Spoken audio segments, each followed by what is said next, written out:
This is episode 50. Let's get into it.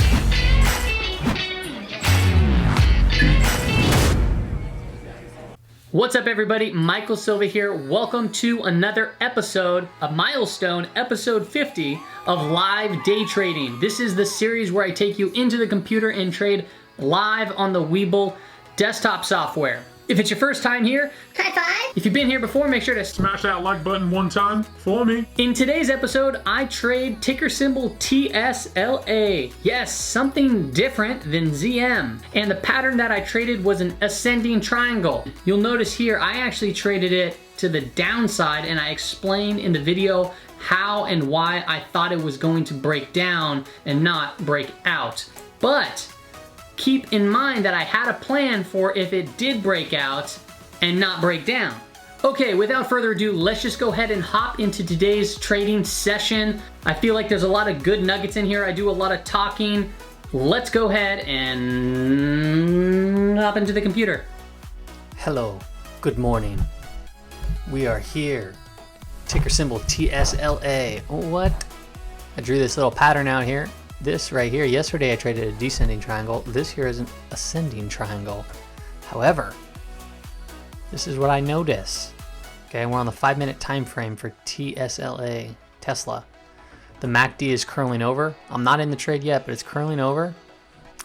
And it shows quite a bit of struggle to get through this area of the 737 marker. It did get over once, but then broke back down. So it is kind of, the bulls are in control here, right? They have not only the gap up this morning, but they've been making higher lows, and the highs have been just kind of flat. So it's forming this kind of ascending triangle moving upwards. Now, typically what would happen in like bullish contests like this, you'll see it break up to the upside if we get a breakout. But part of me thinks, like, when I'm looking at the SPY and the rest of the market, I just feel like we might not see the full breakout. And where this is placed right now, I'm thinking like, hey, if I can get in right around this marker, let's say 736.95. 736.95. If I get at 736.95, my stop loss could be very, very tight on this, because this is a pretty volatile stock. And if it does break through downwards, it could be a very, very good trade. Now, if it breaks upwards, this is also an opportunity. You can reverse the position. So if I short right before this wall, this red line, and it goes up, I can reverse it where my stop loss would be, and I can get profits to the upside.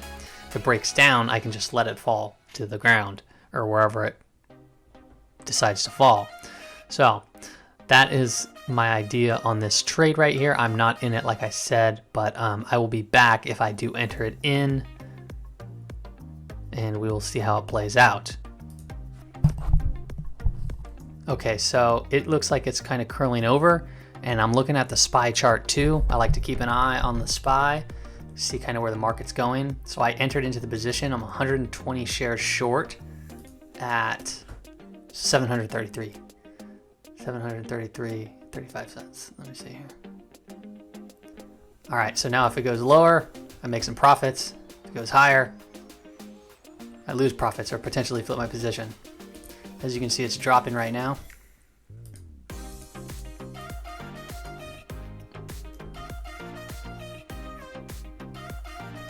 I always like to take a couple shares off the table when I'm trading, just to make some quick profits, reduce risk while I'm in the green.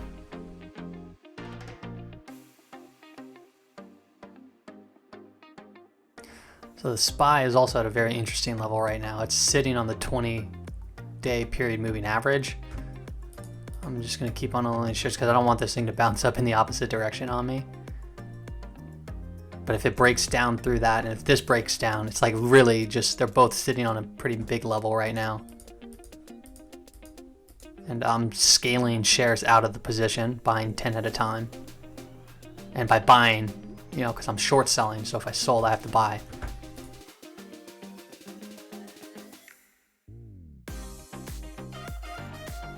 Now it doesn't look like this is moving much, but remember, this is an expensive stock, so if little moves can be dollars, which is a lot per share. I'm now down to 30 shares from original 120. It's hitting previous areas of bounce points right here, right in that range. I'm down to 20 shares, I believe. Yes, 20 shares. Because this is such a volatile stock, I moved quick. And keep in mind, it is a bullish pattern. I just really saw some weakness in it. So typically what traders would do, they think that this is going to be going up and breaking out. But because of the weakness that I saw in the SPY, not really weakness, but I saw a turning point. I saw it in the SPY, and I saw it here on Tesla chart. I just figured it'd be a good opportunity to potentially catch a breakdown, and where it was located on the chart would allow me to reverse my position to maybe keep my risk very small and grab a gain on either side. So I have 10 shares short now. I'm going to see where this can potentially go. See if it gets farther to the downside. I got pretty much dumped my entire position there. I'm definitely in the green. So now it's not a matter of, if I can make money. It's how much can I make on this trade. Okay, so as the prices drop, I'm going to go ahead and remove this red line because it's no longer necessary because we broke the trend line. That'll be my stop loss. So basically, at the high of whatever candle's formed, I'm going to be having my stop loss right above it. So I remember, like I did this on my last video. So if you watch, I mean, I've been unlucky and it's been breaking to the upside, but so I'll just be moving my stop loss at the high of every finished candle that's formed. So if this candle that's forming right now, if that's the high, my stop loss is going to be basically just right above it right here at 7:30. But at the meantime, I'm going to have it right here at 7:35. Sorry, 7:35.59.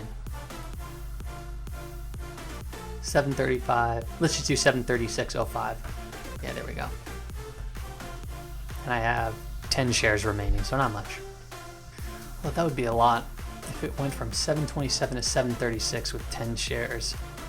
That's like $70. That's like $70. Do I really want to risk 70 bucks?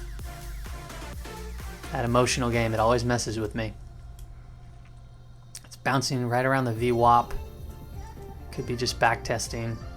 I'm just going to lower my risk position. I'll buy back 5 shares and I'll let 5 shares remain.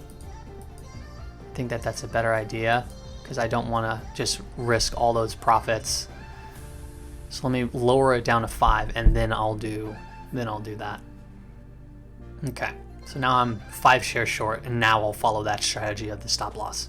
A little bit more comfortable.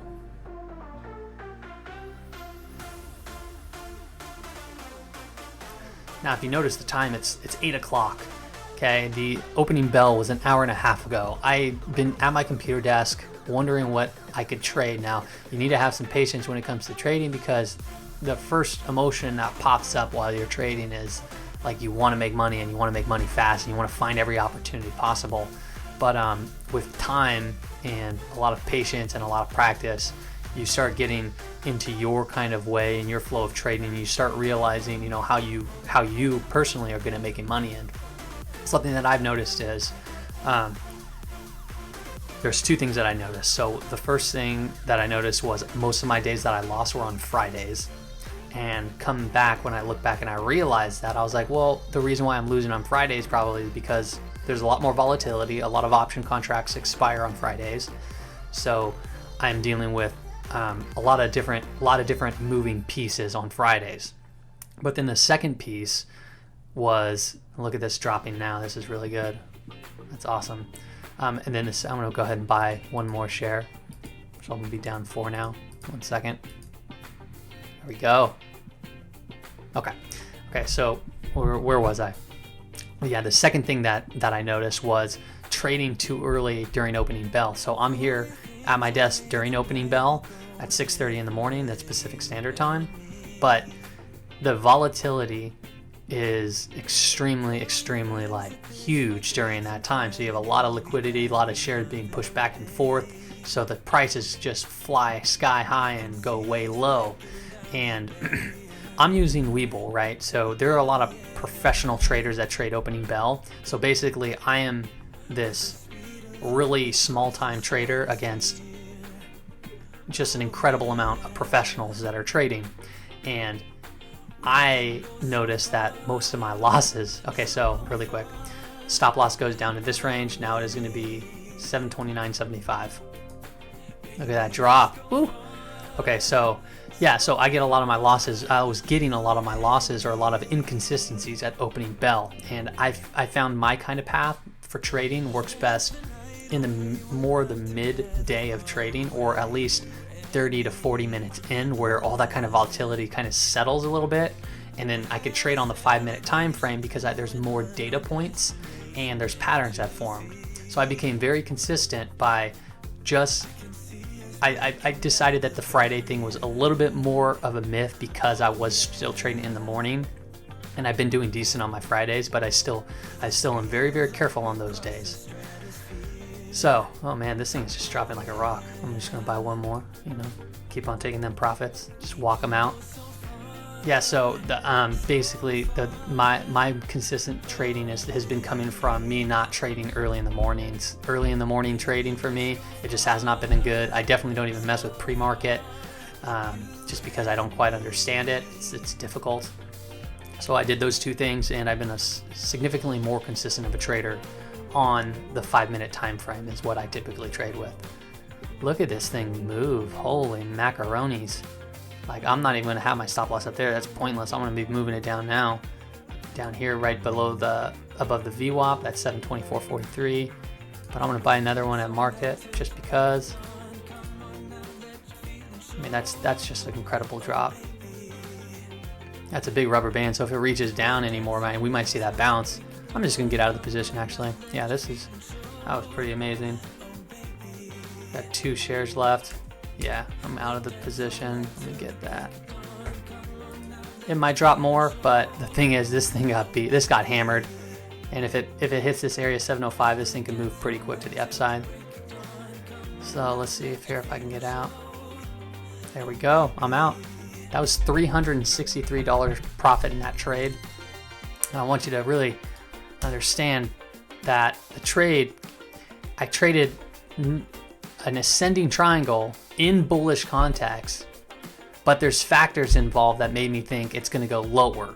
And those factors, I walked it through, I'll walk through again. I saw the MACD curling over, and I was keeping an eye on the SPY, kind of seeing where that was going. And as you can see, the SPY, well, you can't see the SPY chart right now, but it is curling over. Today was a very bullish day in the market, so I just figured it was just constantly through the last hour and a half, it's just been moving slowly up, grinding up. So I just figured, like, there's going to be a pullback, there's going to be profit taking, and this kind of looked like that opportunity to get in and trade that. So $363, not too shabby. All right, guys, have a good day. Hope you learned something from this video. If you guys have any questions, comments, concerns, emotional outbreaks, leave them in the comment section below, and I'll get back to them as soon as I possibly can. Thank you for watching, and thanks for the support. Bye.